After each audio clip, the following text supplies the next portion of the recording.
Hello, this is Learning Journey. This is week 3 of Python. We will be going over string manipulation and formatting.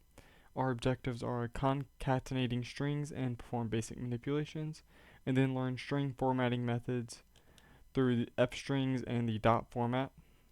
So first we will open up our file, a Python file, and we will start with concatenating strings. You can do this through two methods, using the plus operator and using the join method.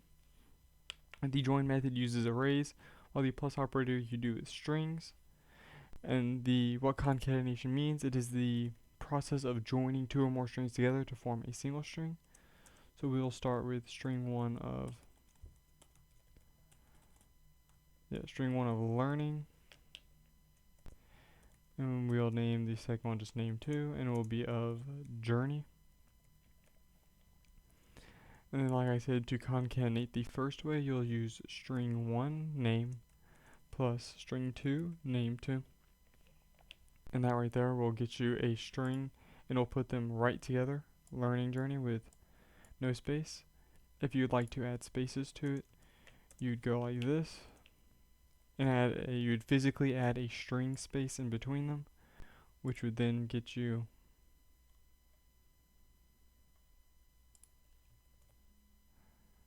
I'll save the file first. I don't think I need to do that, but go ahead and name it too, and we'll run it. And you get learning journey with a space, as shown here. And to show you the join method, I'll create a brief array. To implement arrays, you use brackets and not parentheses. And for string arrays, you will use commas to separate each value and put each thing inside a quote.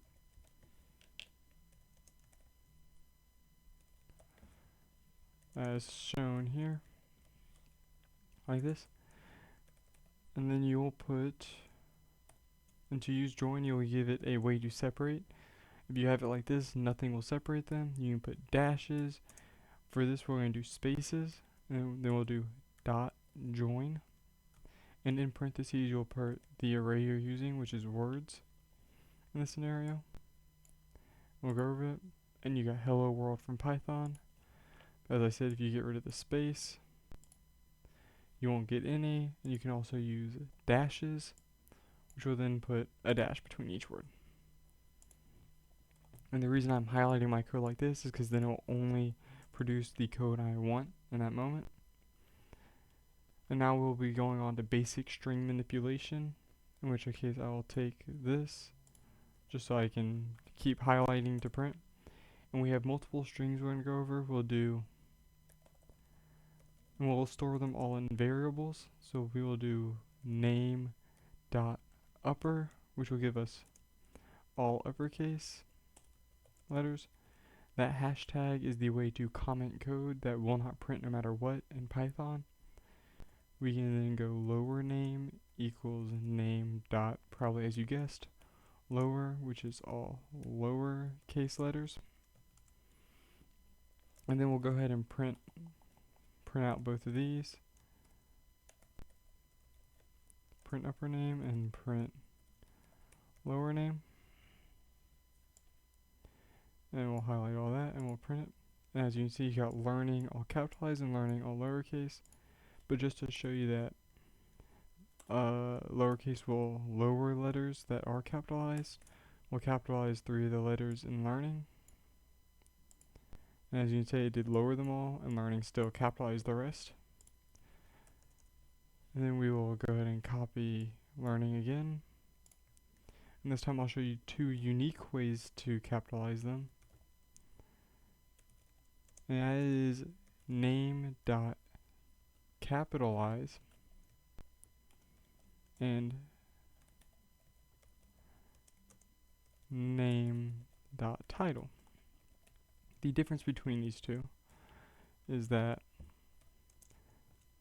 capitalize will uppercase the very first letter in the whole string if it's more than one word, but lowercase the rest.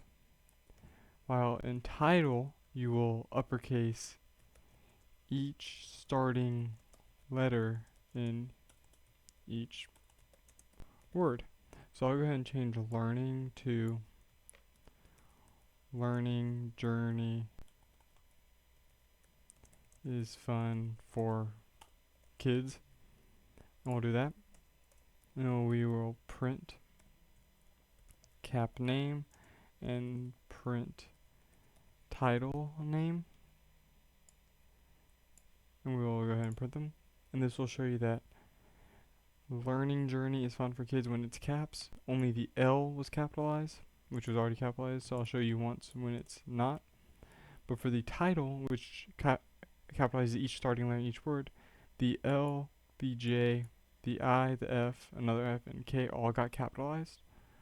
Then we'll show it once more so you can see that the capitalized does capitalize the L, even when it is lowercase. Alright, the next thing we are going to go over is white space in words. So right now I don't have any white space or empty space like this. We will add it to both sides, and we will just print out white space with the phrasing of strip, like so, and this will get rid of it on both sides.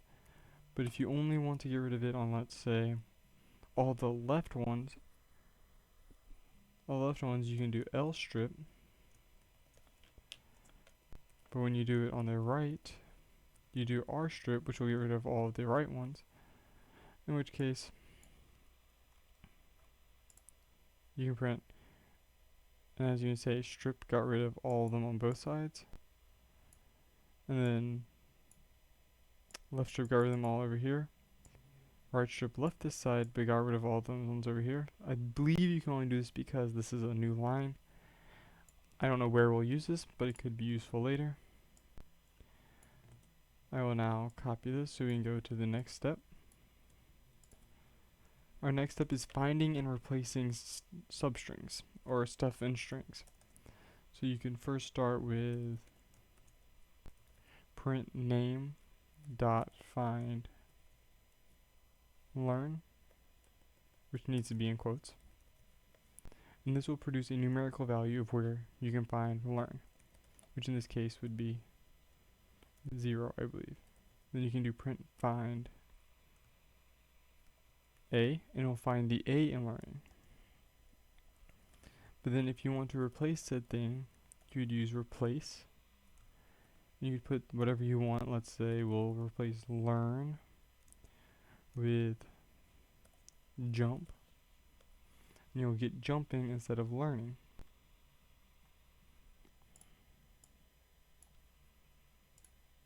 You got 0 because learn starts at the 0th value, or the L. A is at the second position because it starts at 0, 0, 1, 2. And then you replaced learn, so you took off this, and you put jump there.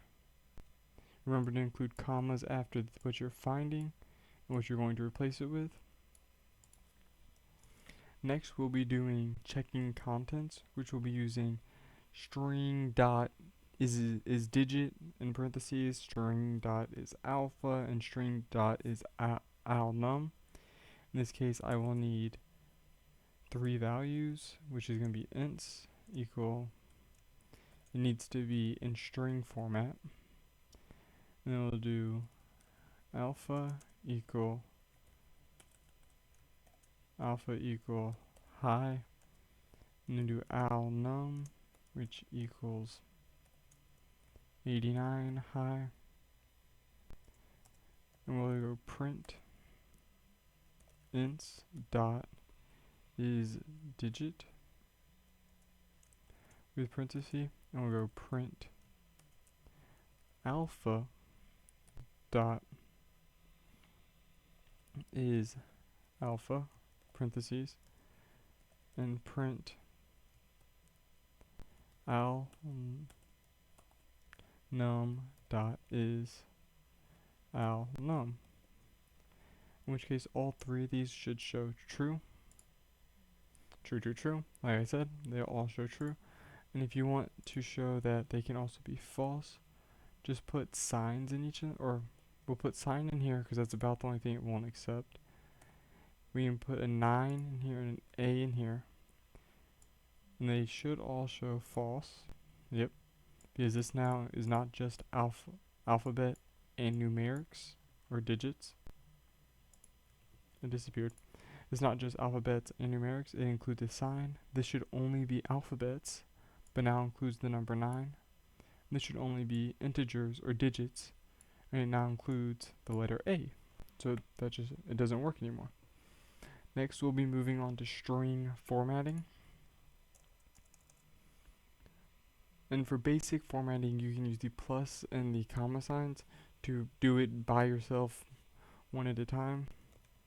An example of this would be, we'll go ahead and set up our variables.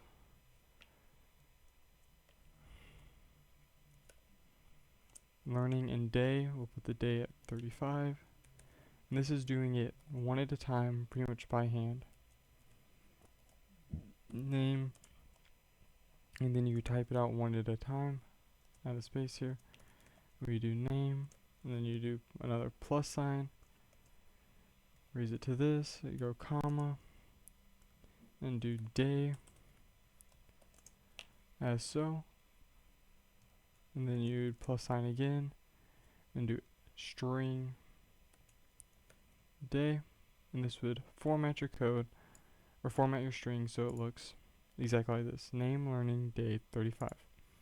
But to go a step further than that, you can use something called the dot format, and it works by putting, you'll do the same step, you'll put name, but then if you do brackets, as so, you can keep typing out your code, keep typing out your codes like so, and then keep putting brackets where your variables will go. And after you're done, put dot, and go format, and do the two parentheses, and include them in order, your name, and then your day.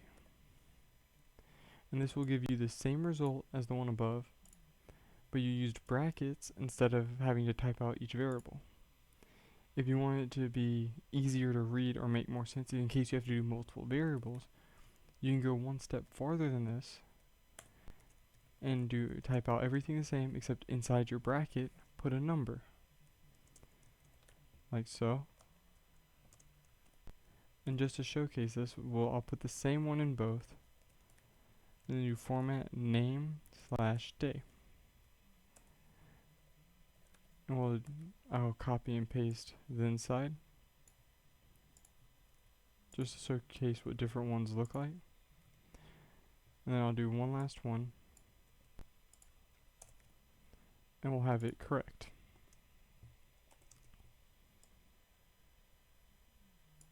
And then we'll print this. And you have this is when you do it by hand, without any special formatting, just format regular. Then you have formatting where it is 0, which 0 is always referring to the first value, and 1 the second. So when we have 0, 0, that would be just using our name twice, learning, learning. 1, 1 would be 35, 35. And then 0 is learning, and day, 35 when it's a 0, 1. And if you wanted to go one step further than this, to just so it's easier to read for everyone, and use actual variable names inside here, you can also do so. Inside your brackets, just type in the variable, your variable name, like so, and then inside your next brackets, type in the same variable name. That's it, and then go dot format, and do name equals name, day equals day.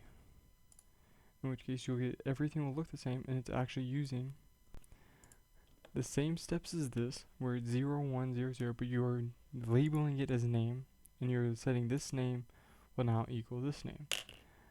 You'll be able to do the same thing if you do something like this, I believe. One of these two has to be changed. I don't remember which one though. Yeah. As long as these values equal whatever you've assigned them to, which is name and day, they'll work just like that. our last thing we're going to go over is formatting using F strings, which are formatted string literals, is what they're called. And we'll once again label our variables day and naming. And we shall go print. But this is the key part here. Is before you do double quotes, press F. And then do name. And then inside your brackets, do name, comma, day. Inside your brackets, put day. And then go over it all. And this works.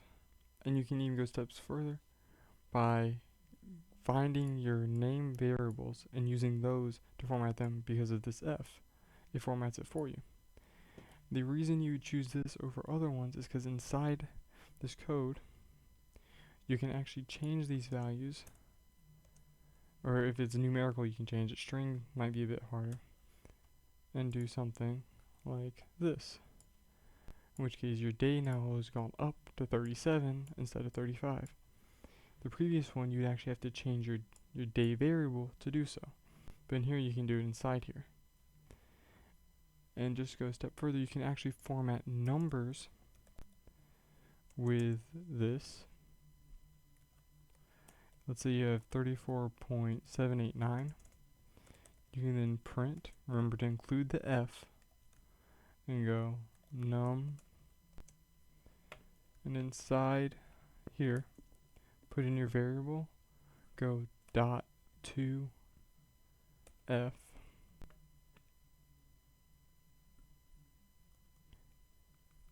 Num colon dot to F. And then watch it print out, and you will only have 2 of the decimal places. It should round up automatically to 37.9. I believe you can also go 1, and you'll be left with only 1 decimal place. So this is a way to truncate your values to have less decimal places than you think are necessary. That is the end of the coding for this week. This is string formatting and a bit of number formatting and just basic string manipulation stuff. This is it for the week. Tell me, comment any ways I could improve the code, the outlook of it, the video in general, and comment what you learned for the day. I'll see you next week. Adios.